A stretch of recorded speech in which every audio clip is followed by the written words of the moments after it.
I'm done sewing the front and back bodies. Okay, so this is the fabric and this is the lining.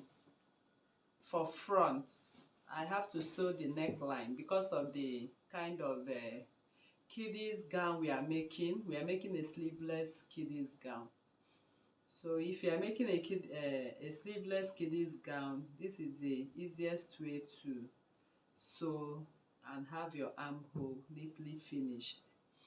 So now I've sewn at 0.5 with my hemming gum, so my neckline relaxes very well, and on my armhole.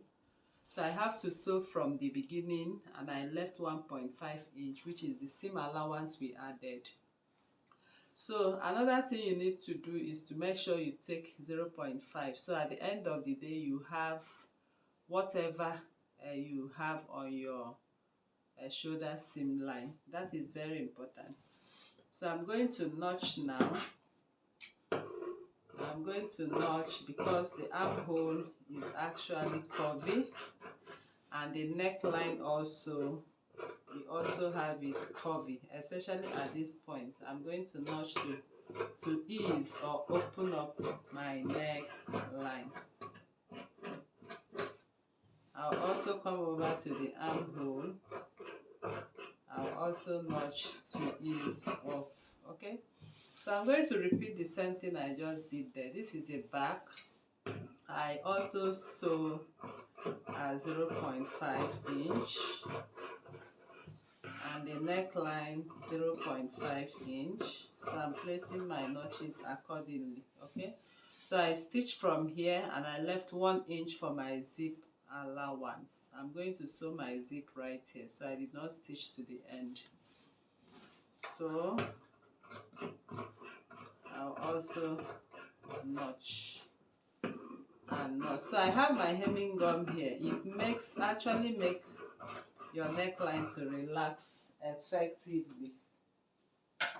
So next is to turn around and give it a good press. But before you do that, we are going to sew this and this. Okay, so you have to make sure what you have on your shoulder seam lines are equal. So like from the part I stitched to the armhole, I'm measuring here 2.5, and here I have 2.5, so it has to be equal. If it's not equal, it's going to give you a little trouble, or the neckline might not align appropriately. So I'm going to my ironing table now. I'm turning everything to the front, and I will top stitch. Before I go to the ironing table, I'm going to top stitch. So I'll top stitch to make my neckline relax. Okay, I will top stitch as much as I can. So now I'm done sewing and giving it a good press. So this is what we got for the front piece of the kiddies flared dress, and this is what we got for the back. So we are fusing this and this together. Okay, we are fusing this and this together. So to do that, I'll simply put in my hand. I'll be using this to demonstrate to you. So here you see my finger. I bring in this to it.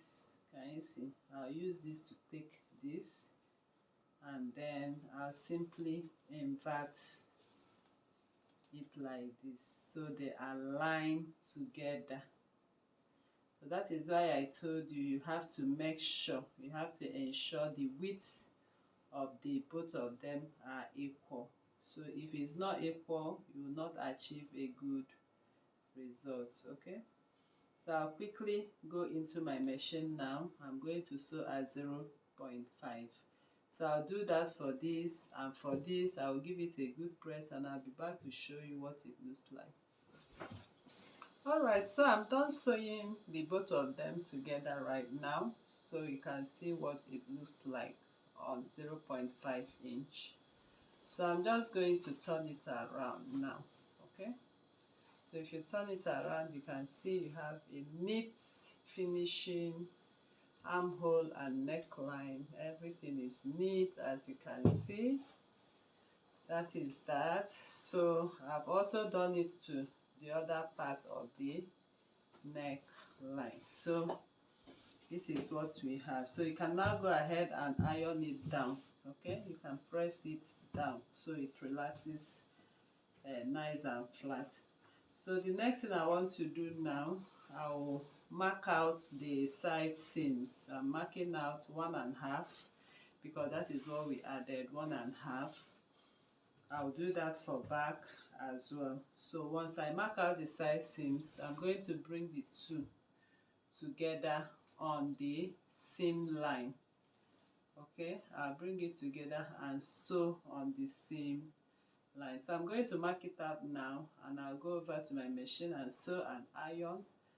Then, but before we go ahead on that, we have a sleeve. If you look at the thumbnail, you will see we have a sleeve. So we are going to construct a sleeve right now before we close up the bodice. Please take note of that. For this particular sleeve, we are going to sew into we are going to sew it right here, okay, before we can close up the side bodies.